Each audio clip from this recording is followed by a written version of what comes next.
Welcome to the Holy Smokes Podcast, a show about faith, friendship, fine tobacco, and drink. I'm Steve Ryder at Papa P's Smoke Shop and Lounge, and I am with RJ Moeller.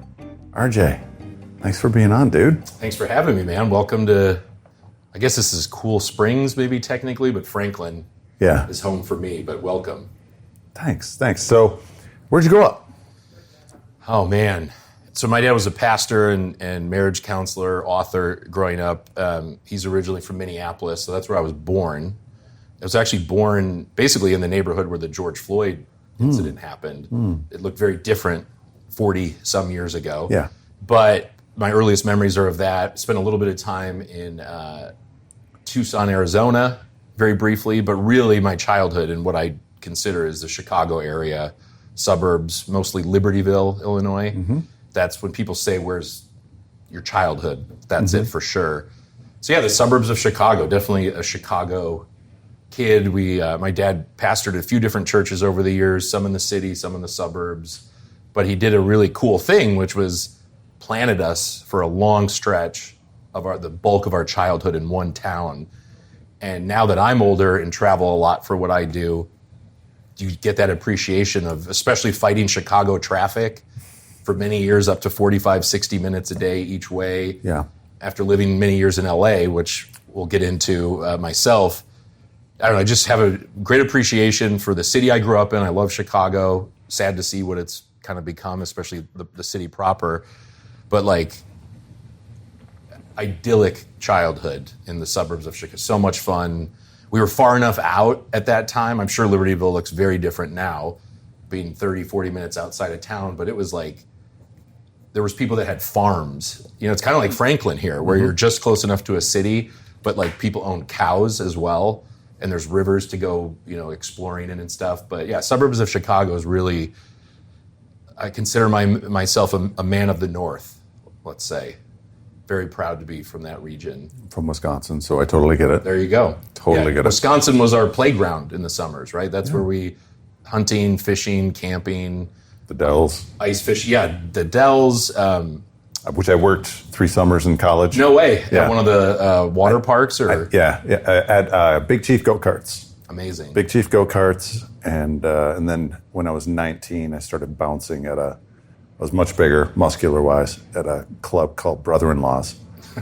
And I learned to hate all Chicago sports teams. Yeah. The tourists that came up and just... Oh, we're the worst. Just loud, obnoxious, complaining about the pizza probably, that there's no good pizza in Wisconsin, that sort of attitude, which it's lessened because I married a girl from the South who grew up like in a farm, you know, far outside of Atlanta, and thinks fine dining pizza is like Papa John's. I had to learn very quickly that my snooty, high-minded pizza taste, I shouldn't take it out on everybody. And also, I'm the kind of person I'd eat a frozen pizza from 7-Eleven, so I don't discriminate too much. Yeah. But the Wisconsin thing was always Bears-Packers, of course, right? Yeah. And then there were the people, we lived far enough in the northern suburbs where there was some crossover, you know, people that worked in Racine or, you know, some of the border. Yeah. So I know all that very well. I miss it.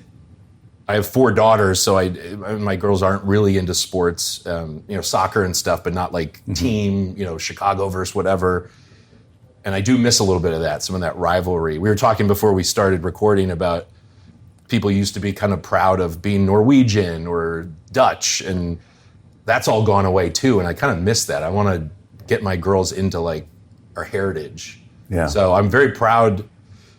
There's a great quote from Abraham Lincoln at the start of the Civil War, which is another thing I've learned to be careful how I talk about in the South.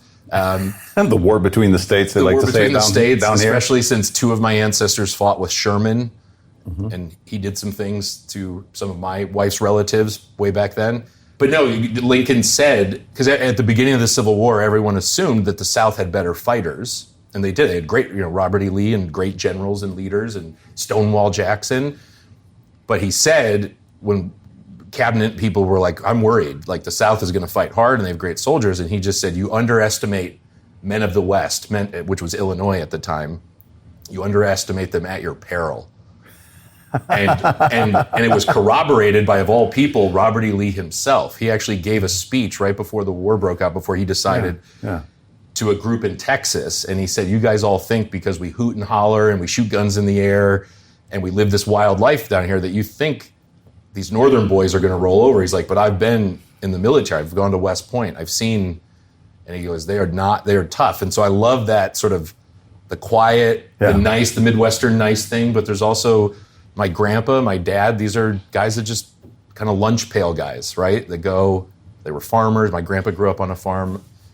So anyway, I love the Midwest. And even though I grew up in the suburbs, not on a farm, we spent a lot of time in the woods. We spent a lot of time hunting, fishing, camping, going to people's farms, riding horses. And again, that's something that's part of why we left LA and came here. We want some of that for our own children. Yeah. So growing up a pastor's kid, I've found there are really two types, really kind of three, I guess, because one of them is almost can be divided into two different types of pastor's kids. You have the super compliant ones, you have the compliant ones, and you have the rebellious ones. And within the compliant ones, there are two different kinds of classifications. One are the compliant that really, truly, they've got great parents, they love the faith, their parents were great models, and the pastor and mom shelter those kids from the pressures of being a pastor's kid. Then you've got the compliant ones that are seething inside and they go off and once they're out of the nest, they rebel hard. And then you've got the ones that are openly rebellious when they're kids. Which one were you? I get asked this a lot, and I've given it a lot of thought over the years because, of course, I'm a thoughtful person, I'd like to think. But I also, again, we were talking before we started recording, I have such a almost allergic physical reaction to, I'm a millennial, I was born in 1982. This whole, disrespecting the previous generations and this whole mindset of that we know better and, And so I say all that just because I was, as stupid as I was, you ask my business partner, you ask my wife, you certainly ask my parents, I am a rebel at heart. I'd like to think I would have been in that tavern with Sam Adams plotting the revolution, and I put my money where my mouth is, and you and I are tall guys, I'm a big guy, so there's a physical presence involved with all that. I'm the oldest of 6. I was a very good athlete, loved sport, that was everything. I figured my whole life was just going to be either, I'll just go to the NFL and then be a broadcaster, and then once I realized the NFL wasn't going to happen, I played some lacrosse in college and other things. I got into journalism and thought, okay, I'm going to cover sports. So sports was a big deal, all this stuff. And to get to your question, it's like I had such a fun childhood. I got to play sports. Fishing is my kind of obsession in life, besides eating, which podcasts can't show, but you would know if you met me in person. So outdoors, sports. My dad is a sweet, kind, thoughtful dude. Brilliant, got into Georgetown Law School, but decided to go into ministry. Wow. And to my brothers and I's chagrin, could have made a very different living for us if he had gone another route or maybe been a U.S. Senator someday. But he served faithfully his whole life, still is. He's a marriage counselor. He's retired from full-time pastoring. So I loved it. I enjoyed it. There's always trials and tribulations as a pastor's family, any family, but people want your dad's attention. But I never felt that. Now, I'm one of 6 kids, and if you talk to the other siblings, they had different experiences, especially we're spread out over 16 years. Holy cow. So, my youngest sister could be my daughter. You know what I mean? It's a different generation. We're different people, different. For me in my house, I loved it. I had an absolute rebellious streak. I didn't listen to anybody ever, to my detriment, unless I saw that you really cared and that you had something to offer. I have a high bar of listening to someone, which is why I value my wife so much. I respect her genuinely. But my dad was somebody where I'm like, this guy loves us. He's working his butt off. He's serving other people. I'm going to rebel. I'm going to get into some trouble. I'm going to do some stupid things. But I always was tethered to I do want to be like him, though. I want someone to go, Bob Moeller, salt of the earth, great guy, give you the shirt off his back. Yeah. So, yes, he had to leave in the middle of the night to go to a hospital because someone was, things happen. where as a kid, you're like, what is this? But I was always like, I kind of get it. It's fine. And we get a lot of perks. A few of the churches my dad was a pastor at growing up had gyms. So again, the sports thing, I lived in a basketball gym. My brothers and I, and in the winters, that's where we'd throw the football or the lacrosse ball or have our friends over for a sleepover at the gym, at the church. So it was like, my dad helped make it fun. Yeah. And wasn't exploitative of that. Anyone was welcome. But it was like we had the keys to the church. We could go shoot hoops when we wanted. And then my dad would be there counseling someone, and you'd see someone's marriage saved because of the work your dad was doing. Or he was there when someone lost a loved one and was able to, and you're like, this is cool. Yeah. Yeah, we're not living in the, we were a very working class family for sure. But anyway, I more than you asked for, but I would say I really enjoyed it, but I was a pain in the butt. And one of my 4 daughters is my mini-me, and I get it now, how difficult it is to deal with that. But I also know that daughter, like my dad has told me through the years, he knew I would get it ultimately, that I had a good enough head on my shoulders, and that when I did, like, look out. And so that's what I'm trying to raise with my kids, is people that be tough, be stubborn, be humble, listen. You want your kids to be tough, to be good. Yeah. Not just successful. So my dad is one of my heroes for sure. Sweetest guy in the world. So much fun to be around. Taught me how to fish. Taught me all this great stuff. And it's like there were challenges, but the good outweighed the bad, I guess, is how I would put it for sure. Mm-hmm. But again, the last thing I'll say about it is I have learned through the years, siblings and others have different thoughts or takes, and other kids, even family friends who were pastors in the church next to ours, had totally different experiences. So I've seen everything, the gamut of what you're talking about. Yeah. I dug it. Yeah. And wouldn't have traded it for anything other than maybe being a U.S. Senator's son and living in a mansion. But no, even that, it's like we had to work for everything we had, and we had to mow lawns when we were 12. And it's like, who does that anymore? It's still something in you. Yeah. So I love it. I love the church. I've never grown bitter. I saw church fights. I saw things split, families torn apart over like what sort of worship music. You know what I mean? Like I've seen it all, and I still can't wait to go to church on Sunday and hang out with good people. And my dad now my mom and dad moved here from Chicago. They live in Murfreesboro, and they go to church with us now. And he can just sit and relax and still does marriage counseling and helps in ministry things. But he's like, hey, this is pretty good. Nice. So, nice. Yeah, it's been a fun journey with my folks, and I've seen too many people fall away from faith, deconstruct their faith, all that nonsense, and I have total empathy. If you had a bad experience, I just didn't. Yeah. So you go to school, you're studying journalism, thinking you're going to get into sports. Yes. I wanted to be, so one of my I have a few heroes in my life that I've been lucky enough to meet over the years, and one of them definitely was a sports writer named Tony Kornheiser. He hosts Pardon the Interruption on ESPN. Yep. But as a young, in high school and college, I would listen to his radio show, which at the time was syndicated nationally, and then PTI started. Well, I think maybe my senior year of high school, or right around 2001-ish. And I was like, I want to do with that. He gets to be funny. He gets to tell stories. He gets to go to football games and Cubs. My version, his was different, obviously, but. So I really thought something in that vein would be where I'd go. Just I love sports so much. And once I realized, even though I got recruited by some D1 schools to play football, I realized I'm not going to go to the NFL. And I don't even love playing organized football enough to like make it my job. Mm-hmm. Again, no one was begging me. It wasn't like, Florida State or, Notre Dame was calling, but some schools like Western Michigan and could have gone and done that, but you're like, I hate always talking about like telling stories and being a storyteller. It's kind of pretentious, but I always loved that. That was the part of journalism I loved, is that you got to go on a journey, meet people. And so I did enough of that. I did some work for, places like World Magazine and got involved with that out of school. But it was, my dad's a writer, my mom writes. I would always win writing competitions. Again, I was rebellious, kind of a jock, but I loved writing, I loved reading. So literature, novels, movies, like all that stuff, and good newspaper writers, right? Like those don't exist anymore. Mm-hmm. I loved getting the newspaper and reading the column by a Tony Kornheiser, or even a political one. My favorite growing up was a guy named Charles Krauthammer, if you remember him.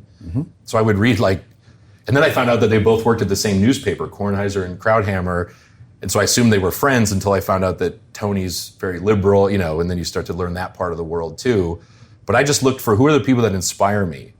I have a little bit of that ADD energy. And so it's like, my parents would encourage me, teachers they're like, RJ comes to high school and gets a newspaper and reads it. What's that? Most 17-year-olds aren't sitting going, I got to read my Charles Krauthammer, Tony Kornheiser, whatever. So it was a lot of figuring out it sounds lame, but what are you passionate about? What do you actually like to do? And Winston Churchill, who's another one of my heroes, who I did not get to meet, of course, but he's somebody who said, when I was in school, they always kept asking me things I didn't know and never wanted to hear what I did know and was passionate about, which for him was history and literature. And I felt that growing up. And you'd meet a teacher or a professor who got it and would be like, RJ will sit and read 8 books on economic theory. I love macroeconomics and Milton Friedman and guys like that. So I had a professor pull me aside and be like, what if we just did a 4-hour credit class and you need to read 20 books and write 20 papers? And I said, that sounds like the greatest, to a lot of people, that's their nightmare, right? To me, I was like, I would do that can I just do that for fun? Let alone, so once you found those people in my life that encourage that creativity and willingness to sit and read and write, and that's really where my life went on this trajectory towards film and producing and, again, storytelling. I hate that phrase, but... How did it start?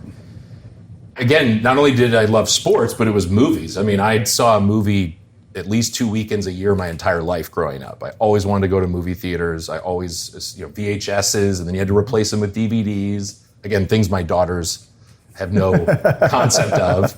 Although I've heard it's cool now to have DVDs again, which bums me out because I had those case sleeves where you'd put CDs in. I had those of DVDs of every great movie, and of course threw it away at some point or whatever, or lost it. But no, it was all reading novels, newspapers, movies. I had some older relatives, cousins and friends that would go out and spend a few years in LA when I was growing up, and we'd visit them, or they'd tell stories of what it was like to be on a movie set. And I would get books from the library about Cecil B. DeMille. Again, I'm 14, but I loved Ben-Hur, or in his case, the Ten Commandments, Cecil B. DeMille. So yeah, just could not, still to this day, my favorite thing in the world, now it's hanging with my daughters and playing outside and, especially taking them fishing and stuff. But if I'm being totally honest, I love just movies or a really good show. My wife and I have been watching the show Severance lately on Apple TV. Definitely not PG, but it's also not wildly inappropriate and things like Game of Thrones or something that's popular. So we look for things that might have a little edge to them, but have thoughtfulness. We love going deep into stories. And that all comes from my childhood and young adult years of just never, ceasing reading great works of art, novels, watching films, doing the deep dives into Casablanca or Citizen Kane. Where did all this start? I've also always loved music that way. I love Sinatra and Johnny Cash and Ray Charles. It's where did these things come from that now make up even rap or R&B and other things? So I've always been that guy, even with my faith, of well, who did Jesus read? Why is the Old Testament important? Because Jesus read it and knew it. Yeah. So I'm always and quoted it a whole bunch. Yeah, exactly. So it's when I got into it's required reading for every young evangelical to fall in love with C.S. Lewis, and for good reason, right? He's, as the kids say, the GOAT of the last couple hundred years. But I was right away after getting into him, beyond the Narnia and stuff, but getting into Mere Christianity and Abolition of Man, almost instantly in college, I was like, yeah, but who did he read? And then you start going down that rabbit hole. That led me to G.K. Chesterton, among others, and then that became an obsession. Still is. Love him deeply. My buddy Ethan Nicole, who used to be the creative director of Babylon. Ethan. Yeah, he's such a great dude. I He's the absolutely best. love him to death. They have a group there in Ontario. Yes. the Chestertonians. Yes. Oh. And I went to a Chestertonian meeting, and it was glorious. Yes. Ethan, I freaking love you to death, my man. I hope he's listening, and we'll send him the link if he doesn't hear it, because, Ethan's great. He and I have become buddies. Think the world of him. And, his book is great, The Gateway to Chesterton, or whatever that book he wrote. And I would do stuff like that. Even volunteering at church or working with kids when I was in college, I would try to find who's the smart kid in the group that I could get into Chesterton and plant those seeds. And actually one of them is now, I'll send him the link, Adam, if you're listening, love you, man. He's now a Lutheran pastor, and he's written a book on Chesterton that got published. Yeah. And he thanked me for it, putting that bug in his ear when he was a high school student and I was in grad school. So anyway, just the film, the storytelling, it is kind of do what you love. Now,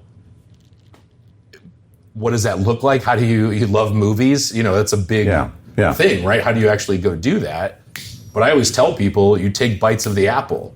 So I always knew I loved film, storytelling. I got it. I started writing at the school newspaper and stuff. I went to Taylor University in Indiana, decided against going to a big state school, and was just like, again, I kind of knew enough to be like, I'm a little bit of a wild child. If I go full... Taylor's glorious. I almost went there. Yeah, it's a great school. It's beautiful. It's out in the country. Nothing there, but it's... I kind of wanted that to get out of Chicago and just sort of that rat race. Yeah. Even as a teen, you're like, I'd love to go see some other things and other people.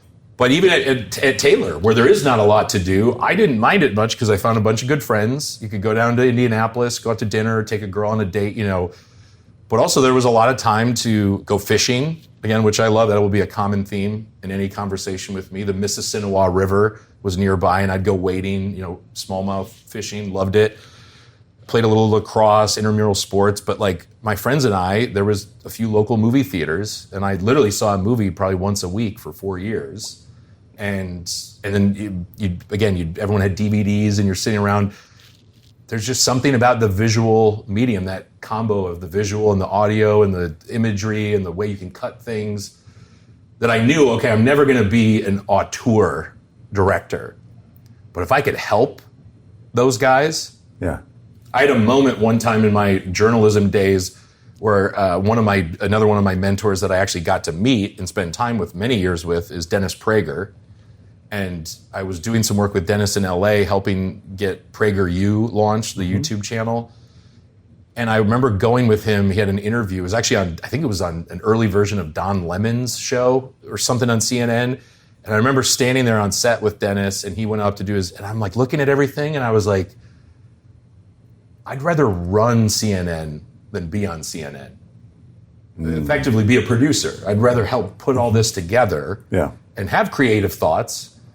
But I don't need to be in front of the camera, and I'm not artistically gifted enough. I'm a words guy, and I'm an ideas person. And so you jumble all that up into some sort of grab bag, and out of that came the writing, the event planning that I did and still help with.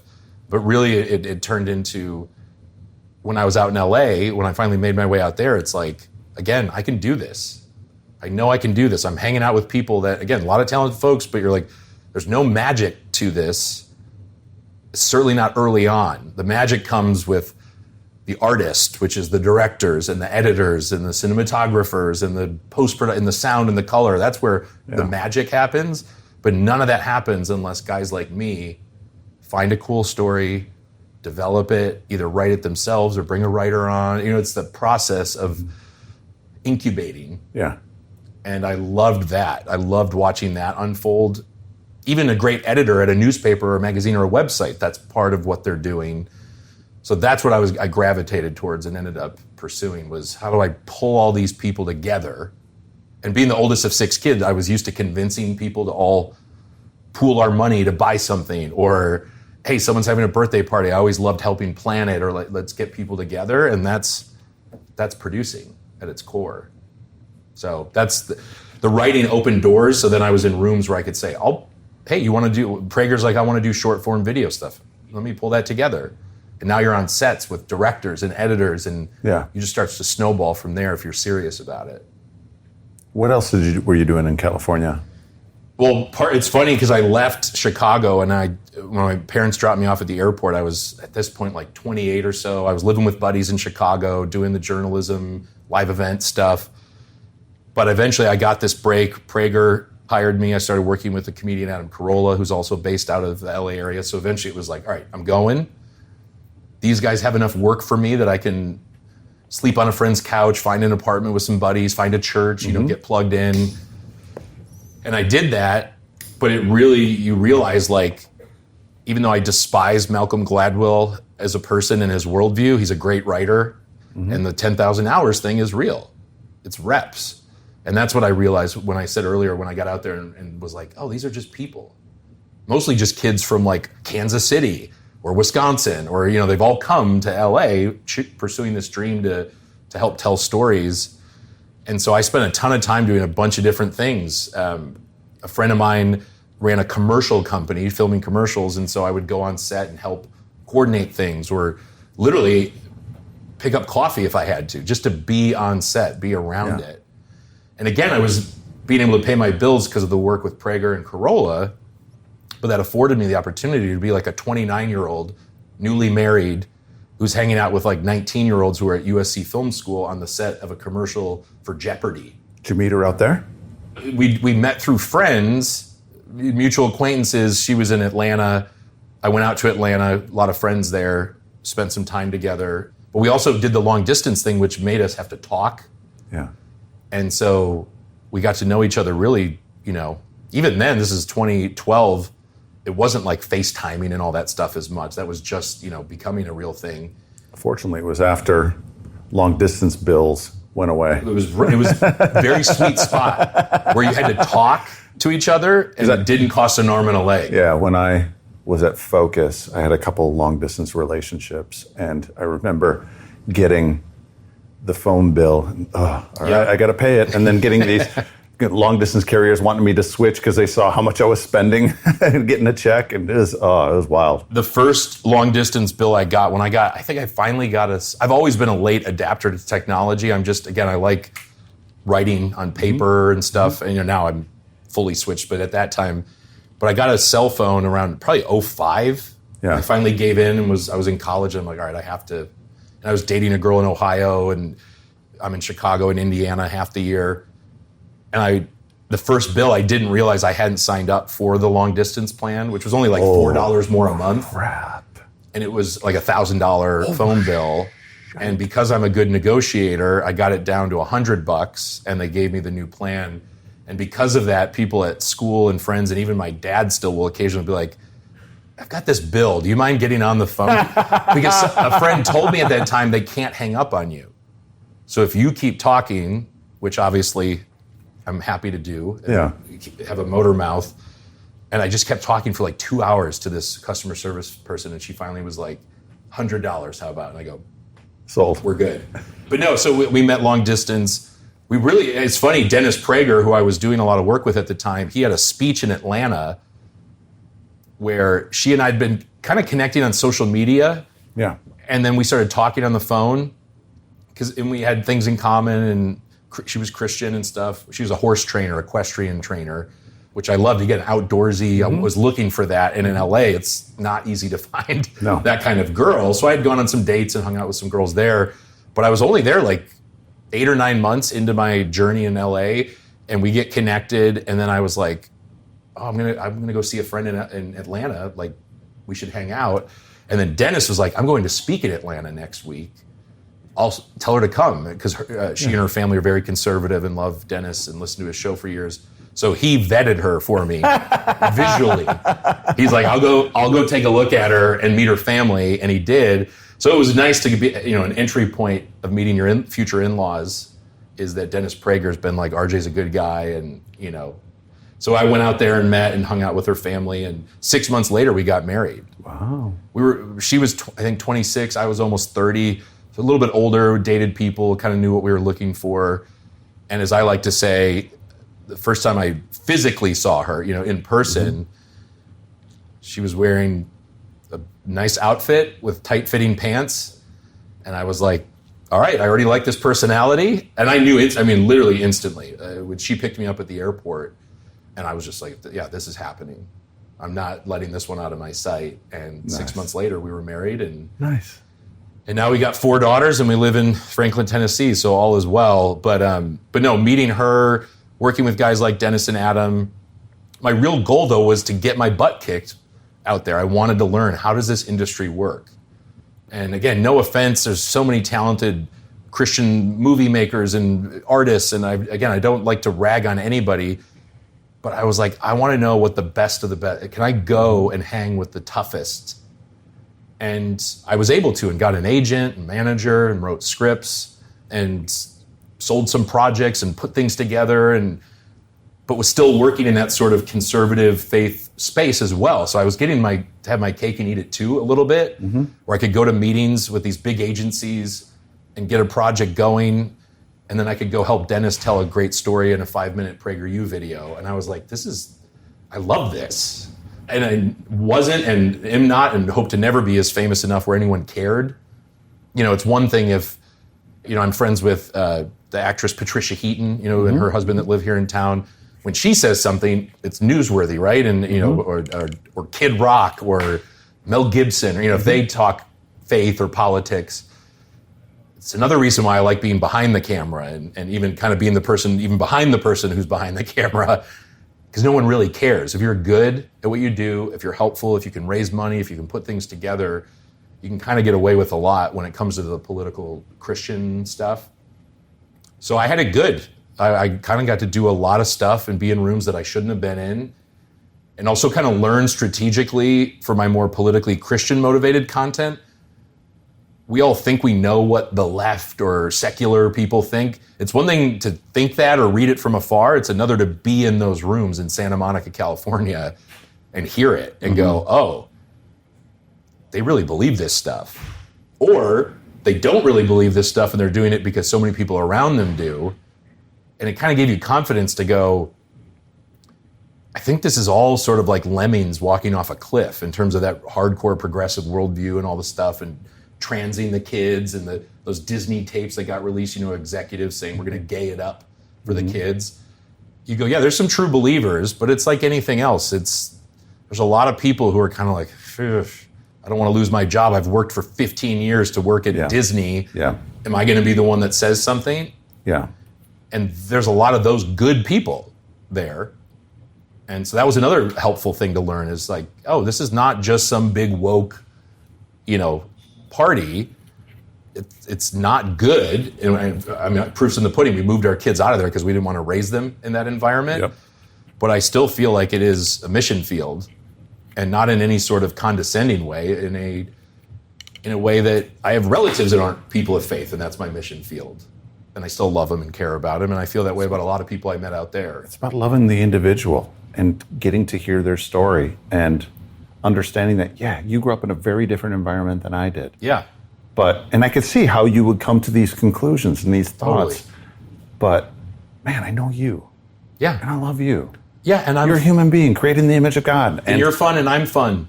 And we're going to go out and have a cigar. Yeah. We're going to go out and get some food. Food is a big thing in my life. Grilling, smoking meats, I love all that stuff.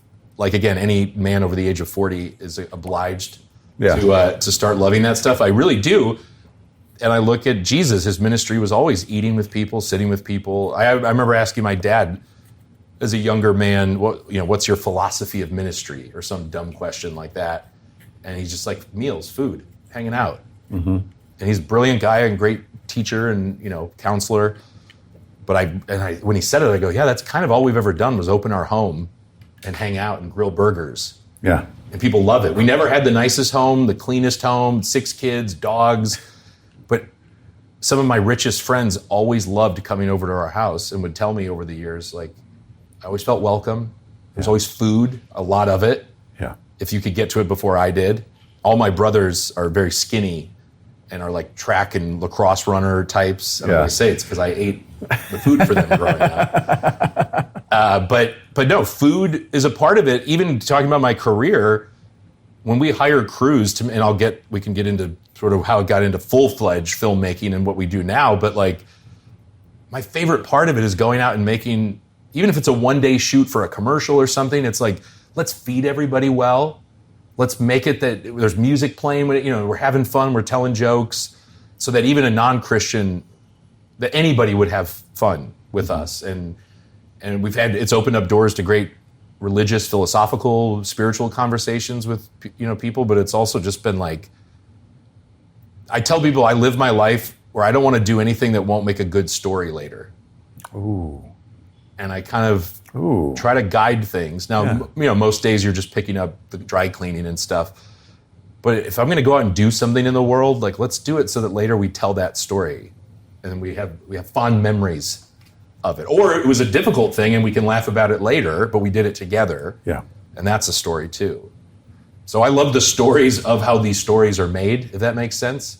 And again, that's kind of the producing part of what I do, is how do you create an environment within which talented people can tell a great story. Mm-hmm. And then you got to go tell the story in the marketing of it, right? Now you got to go tell a story about the story you want them to come watch. So there's layers to it, but it's all kind of creating that environment. And I just can't get enough of that.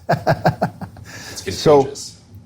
So you said you ended up leaving because you wanted to raise your kids elsewhere. Yes. What kind of talk about that story and that evolution of getting to that place and getting here? So I'm getting to do a bunch of fun things where there definitely was a pride and ego in me out there early on. As you start to get into LA, and it's like you need an agent, you need a man. If you're going to write, if you're going to be active, especially if you're an actor, actress, Mm-hmm.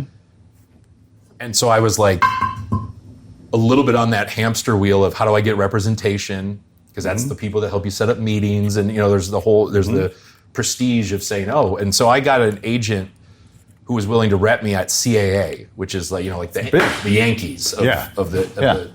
So that happened early on, and now I'm like, okay, well, this is going to be easy. I got through that hoop. I've got a bunch of scripts. A big part of what I do, because of my journalism background, I love based on a true story. Mm-hmm. So everything we work on, even if we end up doing a, creative license take on it with a script, mm-hmm.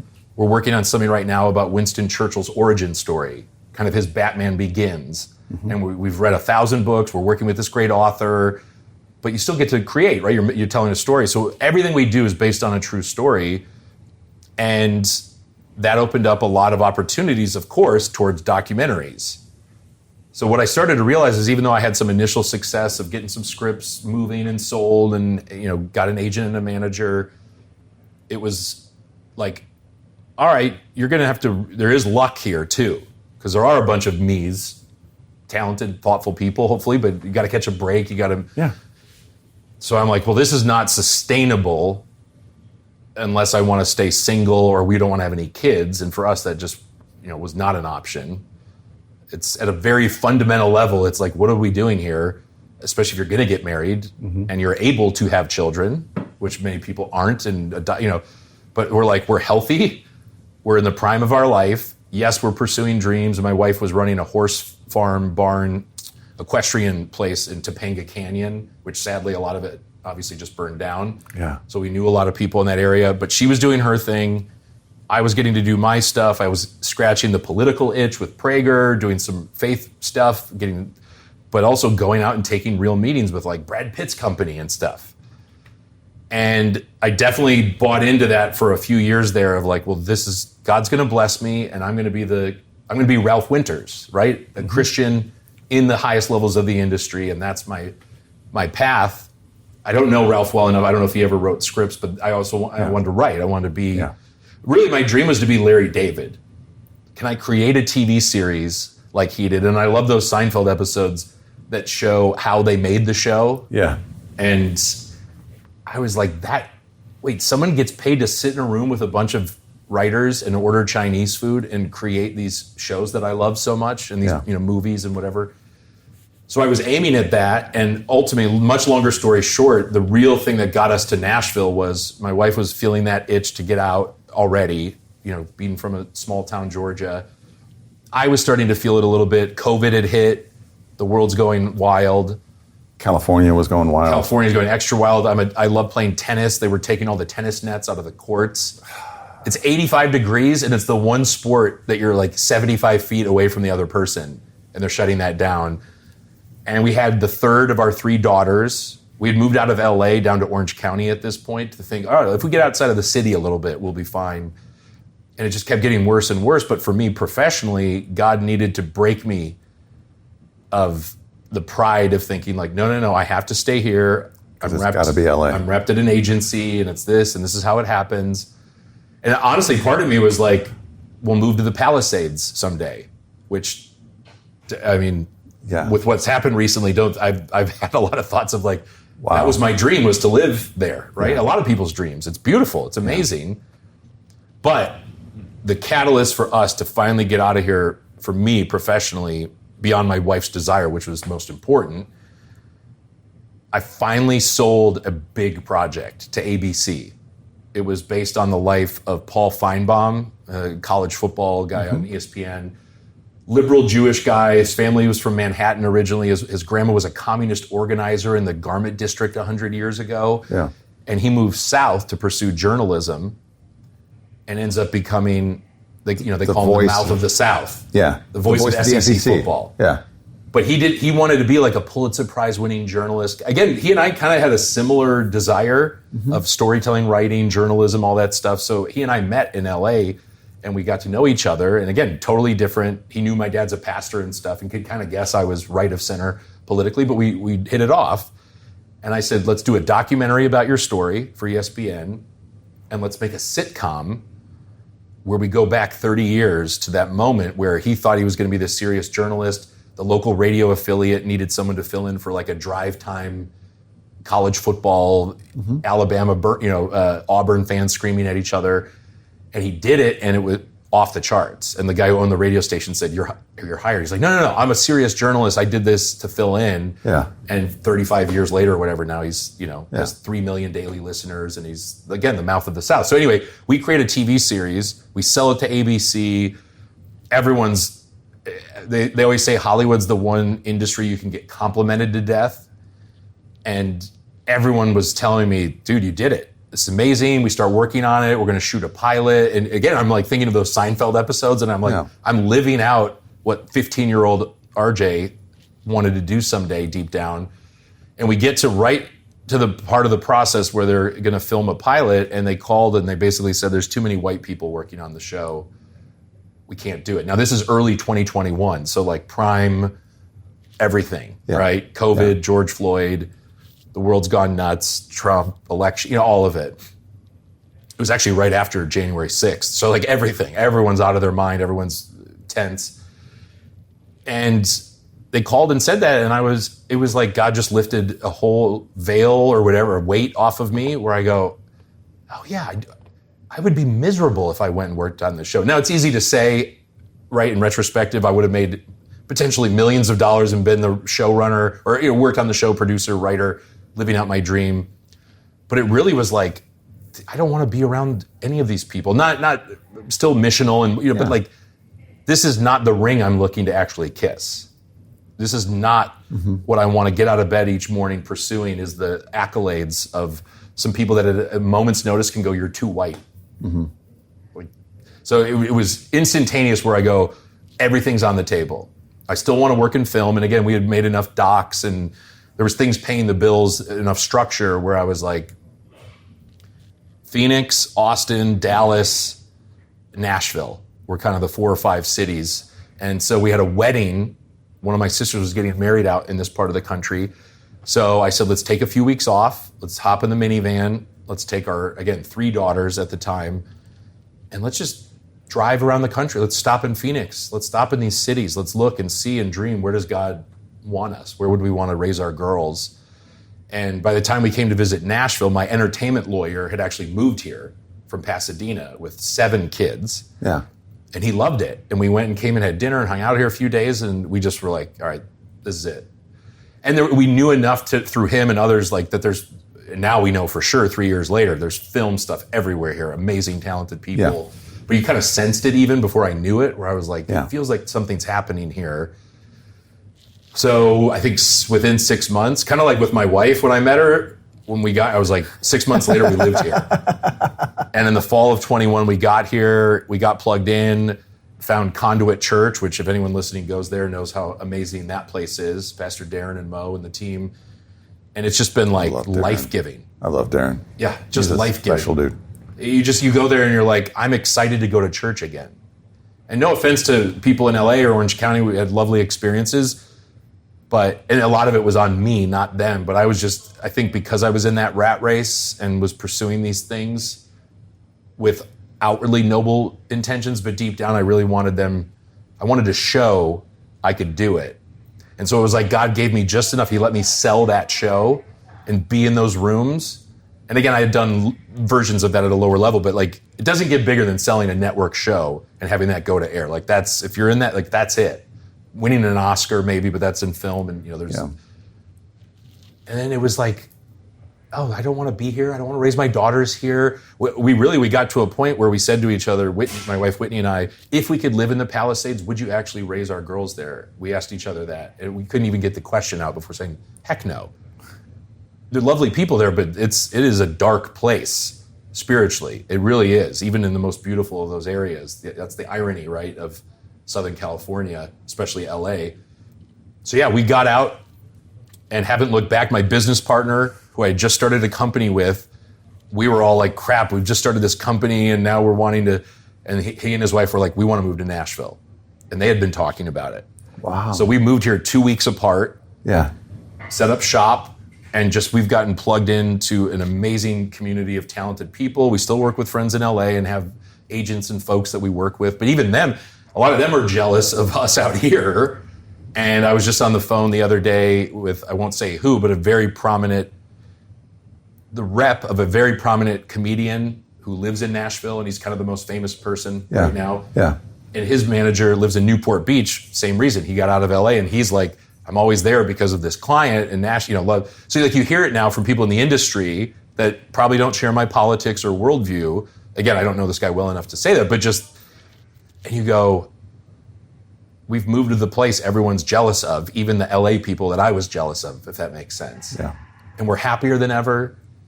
We added another daughter, Clementine Prager Moeller is her name. Yeah. We gave Dennis some credit for his role in our courtship.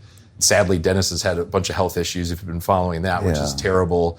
But it's like, again, mentors, friends, our parents, everyone just so blessed this move and endorsed it. Yeah.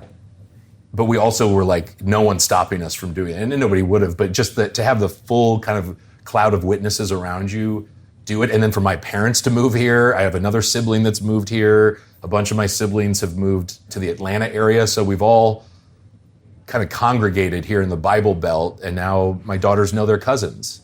Instead of like, oh, they're those girls that live out in LA somewhere with Uncle RJ and Aunt Whitney. It's like we know each other now. And that reconnectivity, I feel like God's just blessed us with the work, with the family. That's and cool. Everything's a struggle. It's not easy to make a movie.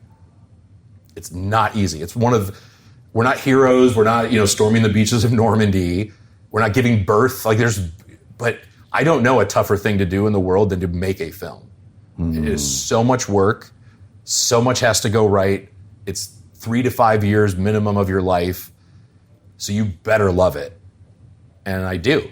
So that makes it easy to get out of bed in the morning and not be... The LA people, I found a lot of them don't actually love it. They love what the life gives them. They love the prestige.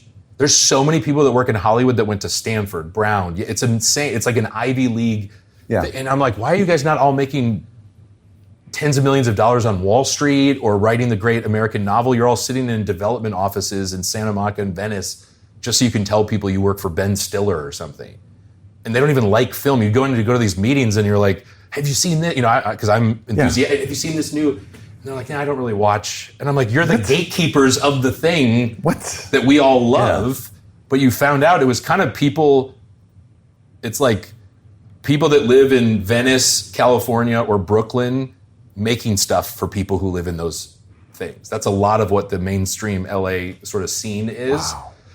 And that really opened my business partner and I's eyes to go, there's a big country out there. And again, however, I'm sure many of your listeners won't be offended of me positively comparing something to Trump, but it's kind of that same thing Trump tapped into where he's like, yeah, I'm not a politician. I've not been a governor.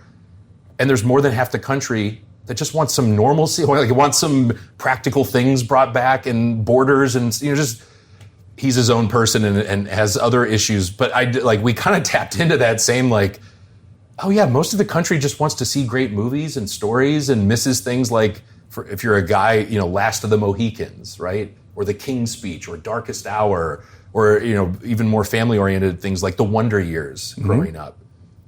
That's what most people want to see.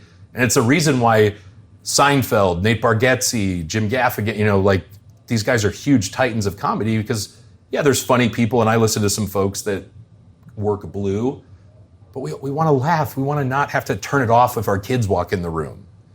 And so that's sort of some of what we've embraced as a company, and stories we pick is we can have some edgier things or some things, especially if it's a war story, it's going to be rated R potentially, like Saving Private Ryan. Mm-hmm. But the world's craving that stuff as well as the more wholesome things. There's a whole gamut of storytelling that is completely neglected and underserved. And we've had sort of a front row seat to the rise and even being able to collaborate with places like Angel Studios, right? That's trying to service at least part of the market we're aiming at. And it's an exciting time, man. It really is. It's a little bit of the Wild West right now. And again, I'd like to think I would have been one of those guys that got on a wagon to go see what was happening out there. And if you're a filmmaker, film producer, screenwriter, you have to have a little bit of that right now, because the traditional way of just going and kissing that ring, Santa Monica ring, that doesn't even exist anymore. And it's on fire, by the way, literally at the same time. So you're I don't know if more of a sign from the heavens, not to over spiritualize it, that way of telling stories is dying. It'll never be fully gone. And again, there's a lot of good people out there, but anyway. Anyone can get a camera. Yeah. And if you're good, you're good. Yeah. I tell people it is a hits-driven business, and it's a talent-driven business. If you can produce hits, you can become a piece of talent if you're an actor or you're a director. But you need to make something good, and it'll find its audience, certainly now more than ever. Yeah. And then you need to partner with good, smart folks that have a track record, and you help level up. You help each other. And so it's fun. There's one movie I'll recommend that kind of speaks to what I'm getting at, is called Old Henry. I don't know if you heard about this. Came out a couple years ago.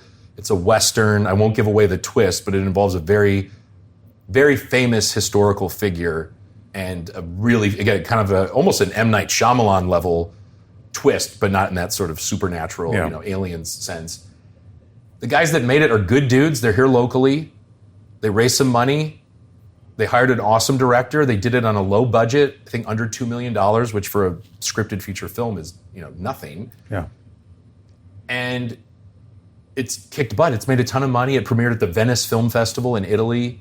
And the guys that did it are getting to do a bunch of other stuff now. But they moved out of LA. I think one of them's from Atlanta or whatever, but they're here. They're let's film it here. They got Stephen Dorff and Tim Blake Nelson, really talented, character actors to play these key roles. Filmed it quick, but well, looks beautiful. Filmed it on a farm near Memphis or something here in the state. And they were blessed by it. And we're blessed to get to watch a fun movie like that, and now it inspires others to do that outside of the Hollywood system. And whether you're more faith, that one is a little bit, I think it's rated R, so again, it's no gratuitous nudity or that stuff. It's violent, and but I remember watching it the first time. I've watched it a few times since, where you're just if I could do this the rest of my life. On the scripted side, docs is another thing. Under $2 million, 10x your money, or I don't know the exact details. But they made it here with their friends. They got a few heavy hitters from LA or New York to come in and star in it. They put Trace Adkins, who's local country, obviously, superstar. They were smart. They were strategic. They put pieces in place that made sense for the marketing. They really thought it through, and everyone won. And it's easier said than done to repeat that, but you can repeat that. And so that's kind of the business we're in now, is how do we, I would say almost the Moneyball approach. Singles and doubles, get on base. Help the runner get to the next base, even if it means you're not getting the credit this time around. Yeah. And then when you're ready, take that home run swing. And that's our approach to what we do. What are some projects you're super proud of that you've done? I mean, for me, I've worked on uncredited so many scripts and things and helped raise money for things. But it'll always be, honestly, like that Paul Feinbaum thing, even though it never made it to even being filmed, although we're looking at it again now that there is this new thing, and we've stayed in touch with him. That's to walk into like the president of ABC and sell something to them where they go, this is good, let's do it. Even though film and other stuff is so much harder, that was probably 6 to 9 months of work. A film literally is 3 to 5 years when all is said and done. That to me was the most satisfying moment of my career, which again, ironically, within a few months, God took. But I'm still so proud that we did that and we got that affirmation and we knew it was a good idea. And my dream is to still make that as a series with Angel or with Nate Bargatze or, whoever, the Irwin brothers. There's all these great people and they have new companies and streaming services and stuff coming together. I'm very proud of that one. The one we made with Dennis Prager and Adam Carolla, No Safe Spaces, free speech story. Ahead of its time. We basically warned everyone in 2018 and 2019 that all this woke stuff on college campuses is coming for you and it's here already. And people laughed at us. We would interview folks they would turn down interviews, famous people, again, I won't name, because they're like, you guys are being alarmist. It's just a bunch of dumb kids on campuses. And within 18 months of the film, the world's on fire and Kaepernick and, the whole woke capitalism, all this stuff. So now people will watch it years later and they'll be like, when did this come out? Like, how did you guys know this? And we had Dennis Prager and Adam Carolla, two of the sharpest, astute, cultural observant minds. Yeah. And also, we're not idiots. And anybody who really looked at what was happening on college campuses and how it was starting to bleed into the boardroom and whatnot. So I'm very proud of that because that was the first heavy lift of that sort of 3 to 5 year. Are you willing? I somewhat jokingly say, are you willing to go to jail for this? And I think it's a question filmmakers almost have to ask themselves. I think Christians should ask themselves often, like, what am I willing to go to jail for? Like, what are the, as a filmmaker, as a producer, you have to kind of go, that's the level of intensity you have to have, commitment-wise. So I'm very proud of that. We have a new film that's coming out, film series, doc series with Angel Studios in April called Live Not by Lies, based on Rod Dreher's book.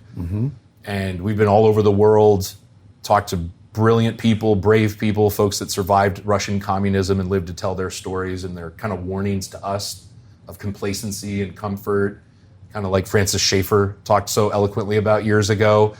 They see it all. They've lived it all. There's nothing new under the sun. And that is going to be a 4-hour-long episodes starting to come out in April. And that one is one where we were like, we're willing to go to jail for this.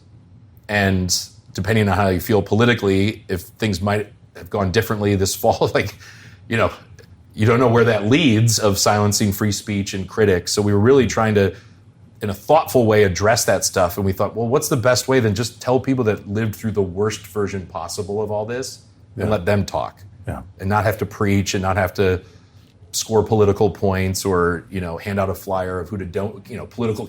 There's none of that involved with this. This is really their story and trying to honor it. So the proof will be in the pudding. Hopefully it does well financially for our investors and people that believed in it, because people are giving you their hard-earned money either to help make it or to support it when it comes out. So you really want to do right by them is a huge guiding principle. And balancing that sort of, I'm an artist, leave me alone, with the we do need to make some money from this thing, so we got to make sure we're not leaving people in the dust.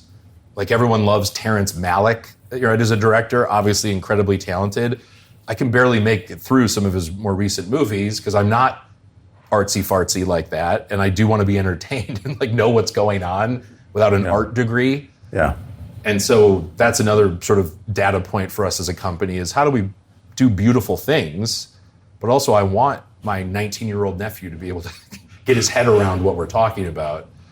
So that one, proof will be in the pudding, but I'm very proud of it. We've watched these episodes over and over again, the edits, the cuts. So Live Not by Lies, I think, is going to be... Where's that coming out on? It'll be on Angel Studios streaming platform. We're going to do some screenings and sort of a limited theatrical stuff around the country. But if you don't subscribe to Angel Studios or have their app, get it. And tentatively, I think April 1st is what they're aiming. I don't know when this will be out, but we're really proud of this. This is one where you're like, okay, We would have gone to jail for it. It's beautiful. It's meaningful. When we show it to people now, they tear up. And you're kind of like, that's the dream, right? Can you do something that makes people feel that way? Yeah. That's awesome. What's next? So the whole writing part of what I do has never left me. So the whole time we were making these docs and you're traveling and you're out in like Airbnbs with 5 dudes, you know, feeding them, hanging out with them, going out and interviewing famous minds or Ukrainian or not Ukrainian, Romanian, Czech Republic, you know, all these parts of the world. I never stop reading novels. I'm always trying to read a novel and a nonfiction book at the same time and kind of bounce back and forth because I like those 2 parts of my brain. So very excited about some stuff we're working on. I mentioned the Winston Churchill script that we're developing that would be a mini series, just telling his origin story. What are the pivotal moments as a young man that prepared him to stand up to Hitler? Because we all know that part of the story, right? Well, sadly, a lot of younger people don't. But we've seen versions of the British Bulldog. You know, we'll fight him on the beaches. But we're like, again, what happened before? Mm-hmm. How did he get to that? So we're developing something we're calling American Churchill with an emphasis on the Americans in his life, including his mother, who was from Brooklyn. So we're excited about that. We also there's a Christian comedian here locally. His name is Jeff Allen. Mm-hmm. If you know that name rings a bell. He does a lot with Angel Studios, their dry bar comedy stuff. Mm-hmm. Jeff's a recovering alcoholic and wrote a memoir last year and asked us to develop his story into a series. I don't know if you've seen The Bear, that show. Yeah. So that's the version that like my parents aren't going to want to watch, you know, for language reasons and other things. So we said, all right, well, what's a version that my 19-year-old nephew, my parents, me, what's something where we could aim where we're dealing with these difficult issues of substance abuse and addiction and tough family situations, but don't have to go, as we always say, full HBO, right? Yeah. And so we've been developing that, and you never know what you're supposed to say or not say, but let's just say it's moving along nicely. We're having great conversations. We've got an actor/comedian that's agreed to play a young version of Jeff. It's kind of like that Paul Feinbaum idea. We're going back in Jeff's story. Yeah. And it'll be more inspired by Jeff's story. So fans of his love him and follow him and his wife Tammy and their story and their marriage. And this is absolutely based on his memoir. It's inspired by his life, but we're also bringing in other creative comedic voices that have struggled with addiction and other things and making their stories intertwined with it. So again, if someone just said, what's your dream? That, you know, if you and I talked a year from now, that's up and running and that we're making something that I referenced it earlier, but we're aiming at the Wonder Years, where if you remember that show, one episode would be about Kevin Arnold and his friends putting a whoopee cushion under their teacher's, you know, chair and getting in trouble because they humiliated a teacher and feeling bad about it. And the next episode, the neighbor's son died in Vietnam. And you had to deal with that, you know. So the tonal shifts were pretty vast and big, but you believed it because you cared about these characters, and that's how life is, right? Mm-hmm. So we're aiming at kind of a Wonder Years type show. Maybe we'll partner with Angel, maybe someone else, but right now we're in the process of, we've written some scripts, got a director, and that's the fun, creative process of piecing the puzzle together so that it's ready.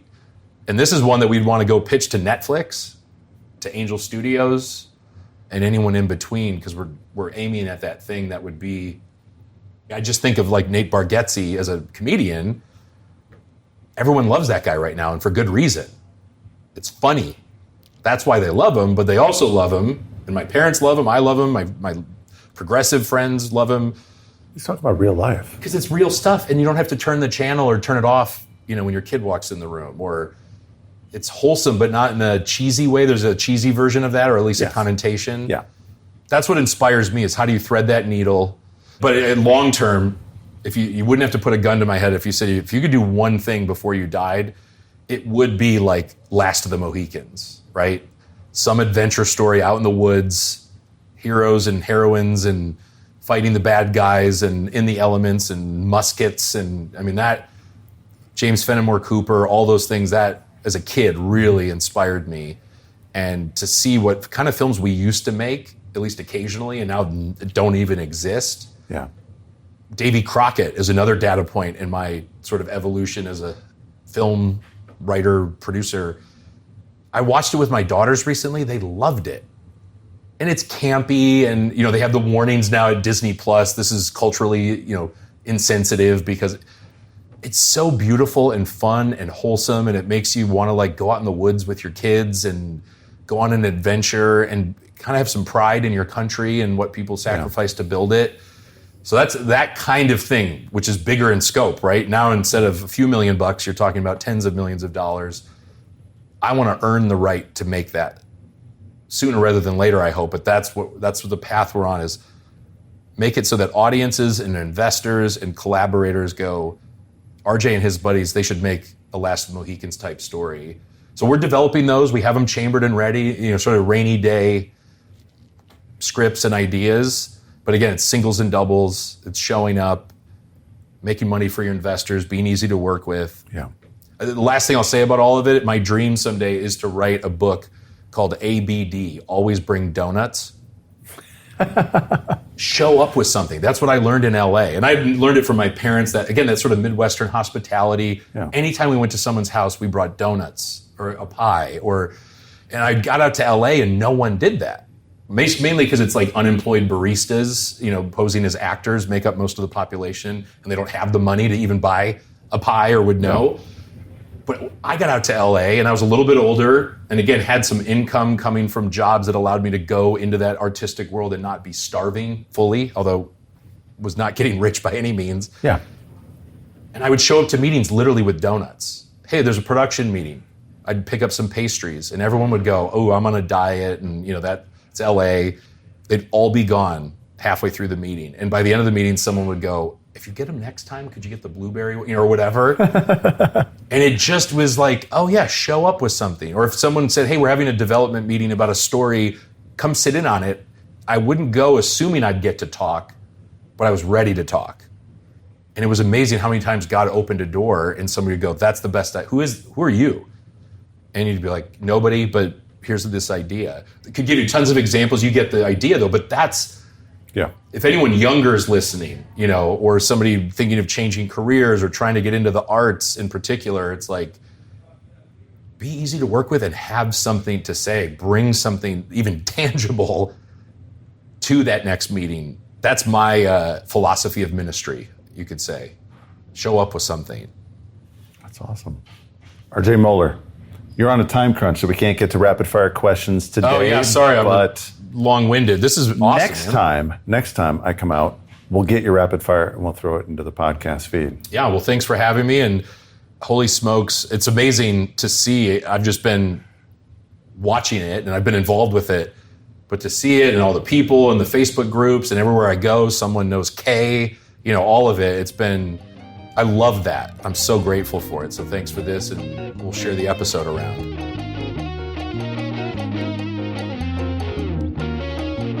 Hey everyone, I wanted to announce that we have Holy Smokes gear.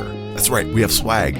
We currently have hats, shirts, stickers like for your vehicle or your travel humidor, magnets, even branded bourbon glasses for a limited time.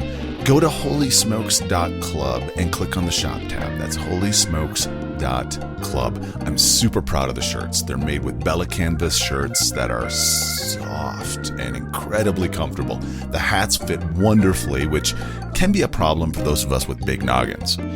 We plan on having a lot more to offer, like Guayabera shirts, additional t-shirt designs, beanies, polos, hoodies, cigar accessories, and much more. Check it out. And even if you don't make a purchase now, be sure to sign up for that email list, as I've thrown a couple big discount coupon codes for those exclusively on that list. So click the shop tab at holysmokes.club. Thanks.